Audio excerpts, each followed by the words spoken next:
Salam abituriyentlər. Keçən ilin blok imtahanına düşmüş belə bir qəbul sualıdır. Bərabəryanlı trapesiyanın diaqonalları qarşılıqlı perpendikulyardır.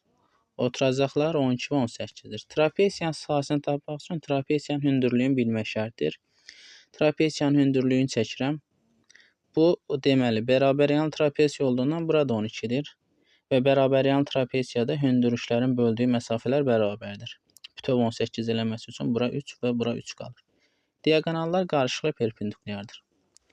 Diaqonalları qarşılıqlı perpendikulyar olan trapesiyanı həll etmək üçün paralel bu oturacağı paralel köçürürəm bura. Bu diaqonalı paralel köçürürəm bura. Və diaqonallar perpendikulyar olduğu üçün burada bir 90 dərəcə əmələ gəlir.